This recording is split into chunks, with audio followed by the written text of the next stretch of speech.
सक्तुमिवतित उना पुनन्तो यत्र धीरा मनसा वाचमक्रत. ఒరిజినల్ క్రైస్తవులు బాగానే ఉంటారు. పోపు గారు బాగానే ఉంటాడు. ఆయన ఏమి ఇతర మతాలను ఎప్పుడూ కూడా తిట్టమని చెప్పడు, తిట్టడు. ఆయన మతం గురించి ఆయన చెప్పుకుంటూ ఉంటాడు. ఇతర దేశాల్లో బిషప్పులు, మత ప్రవక్తలు అందరూ ఆల్మోస్ట్ అలాగే ఉంటారు. ఇక్కడ మాత్రమే మన వాళ్లకు ఏదో ఒక మాయరోగం వచ్చినట్లుగా మతం మారినటువంటి వాళ్ళంతా కూడా హిందూ ధర్మం మీద పడి ఏడవడం, వాళ్ళు మన లోపాలు అని చెప్పి కొన్నింటిని ఎత్తి చూపుతూ ఉన్నప్పుడు వాటిని సమర్థవంతంగా తిప్పికొట్టగలిగేటటువంటి ఒక సత్తా కూడా మన వాళ్లకు రావాలి. ఆ సత్తా మనలాంటి వాళ్ళమే ఇవ్వాలి. నేను కూడా ఛానళ్లలో వచ్చి మాట్లాడడానికి కారణం అదే. అనేక అంశాలు మనం చెబుతూ ఉంటే కనుక అందరికీ తెలుస్తుంది. వాళ్ళు వీళ్ళు వచ్చి ప్రశ్నలు వేశారనుకోండి, సమాధానం చెప్పడానికి మన వాళ్ళ దగ్గర స్టఫ్ ఉండాలి కదా. మనం గతంలో చాలాసార్లు చెప్పుకున్నాము, ఇతర అన్ని మత గ్రంథాల్లో కూడా నువ్వు నన్ను పూజిస్తేనే నీ పంటలు పండుతాయి, నువ్వు నన్ను పూజించకుండా వేరే దేవుడిని పూజిస్తే నీ పంటలు నాశనం అయిపోతాయి. ఈ వెర్షన్ ఉంటుంది, ఒక బ్లాక్ మెయిలింగ్ ఉంటుంది. కానీ మన ధర్మంలో అది ఉండదు. యోయో యాం తనుం భక్త శ్రద్ధయార్చితుమిచ్చతి తస్య తస్యాచలాం శ్రద్ధాం తామేవ విదధామ్యహం. నువ్వెవరిని పూజిస్తావో పూజించు, నువ్వు పూజించే దేవుడి మీద భక్తి శ్రద్ధలు నేనే పెంచుతాను అని ఒక చోట భగవద్గీతలో పరమాత్మ చెబుతాడు. ఇంకో చోట నువ్వెవరిని పూజించినా ఆ పూజ చేరేది నాకే అని అంటాడు. ఓకే, ఇక్కడ మీకు ఇంకో సందేహం వచ్చేస్తుంది మళ్ళీ. అలాంటప్పుడు మీకు కంగారు ఎందుకండి, జీసస్ని పూజించినా లేకపోతే ఇంకొక ఆయన్ని పూజించినా కూడా అది మా దేవుడికే చేరుతుంది కదా అని అంటే కనుక ఏ దేవుణ్ణి పూజించినా అనే పదాన్ని భగవద్గీతలో కృష్ణ పరమాత్మ వాడాడు. సో దేవుడు ఎవరు అనేది చర్చ వస్తుంది. అంటే వేద ప్రతిపాదితమైనటువంటి దేవుడు మాత్రమే. అంతేగాని నాకు ఇష్టమైనటువంటి ఒక వ్యక్తిని ఏదో ఇప్పుడు తమిళనాడులో ఒక పిచ్చి ఉంటుంది, ఇప్పుడు కూడాను సినిమా స్టార్లకి వాళ్ళు గుళ్ళు కడుతూ ఉంటారు, మేము దేవతగా పూజిస్తూ ఉంటారు. ఆ విధమైనటువంటి దేవతలకు వాళ్ళు పూజిస్తే ఏమీ భగవంతుడికి వెళ్ళదు. వేద ప్రతిపాదితమైనటువంటి ఏ దేవతలకు పూజించినా కూడా, ఇంద్రుడు కావచ్చు, చంద్రుడు కావచ్చు, ఎవరైనా కావచ్చు, వాళ్ళు ఎవ్వరికి పూజించినా కూడా నాకే చేరుతుంది అని ఆయన స్పష్టంగా చెబుతూ ఉన్నాడు. విశాల హృదయంతో చెబుతున్నాడు. ఆయనకి అభద్రతా భావం లేదు, నన్ను పూజించడం మానేస్తారేమో అని చెప్పేసి. అందువల్ల నువ్వు ఎవరినైనా పూజించుకో, ఫలం ఇచ్చేది నేనే, ఆ పూజ చేరేది నాకే అని స్పష్టంగా చెబుతున్నాడు. హిందూ ధర్మం యొక్క గొప్పదనం అది, బ్యూటీ ఆఫ్ హిందూయిజం. ఇది మన యొక్క కొత్త తరానికి చెప్పవలసినటువంటి అవసరం ఉన్నది. తల్లిదండ్రులే చెప్పాలి. మళ్ళీ ఎక్కడికి పోయినా అక్కడికే వస్తుంది, మనమే చెప్పాలి. నేను ఇంకొక అనుభవం కూడా ఉంది నాకు. అదే పశ్చిమ గోదావరి జిల్లాలో ఒక ఆటోలో కొంతమంది చర్చి నుండి వచ్చి ప్రచారం చేసేస్తూ ఉంటారు పల్లెటూళ్ళలో. పల్లెటూళ్ళల్లో ప్రచారం ఏమిటంటే ఆటో అలాగే బైకులు ఇవన్నీ పెట్టుకుని వాళ్ళు మనం గంగని పవిత్రంగా భావిస్తాం, విగ్రహారాధన చేస్తాం, వీటన్నింటి గురించి కూడా వాళ్ళు మాట్లాడుతూ ఉంటారు.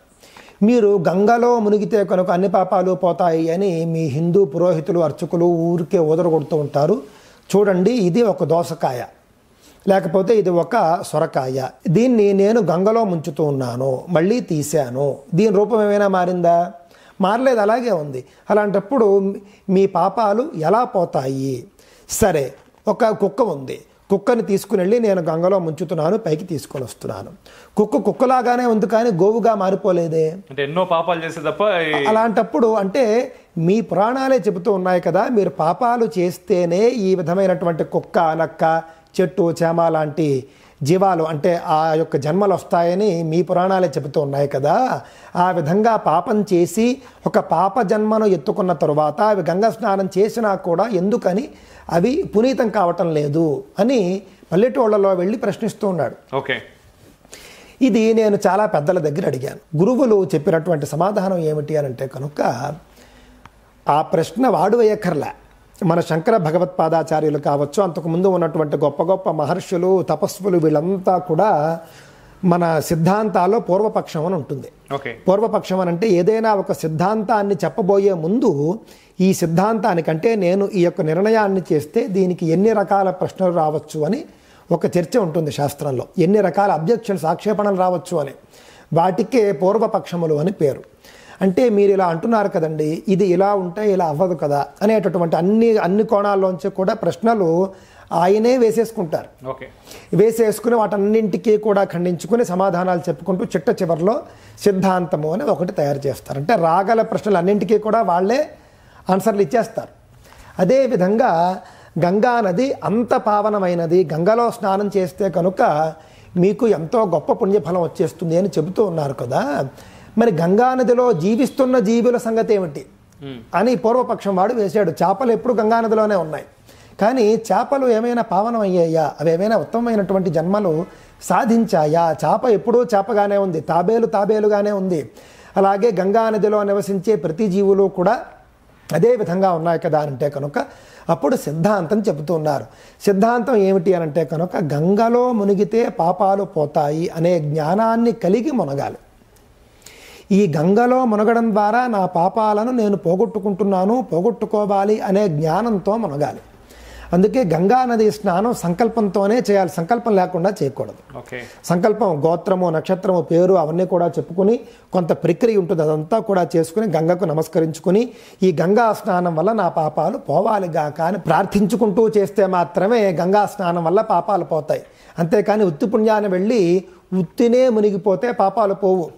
మీరు గంగా తీరంలో నివసించేటటువంటి చాలామంది ఉంటారు, రకరకాల వర్గాలకు చెందినటువంటి వాళ్ళు ఉంటారు. వారు రోజు స్నానం చేసేది గంగా స్నానమే, కానీ వాళ్ళకు గంగా స్నానం వల్ల వాళ్ళు పునీతులు అవుతాము అనేటటువంటి భావన వాళ్ళకు ఉండదు.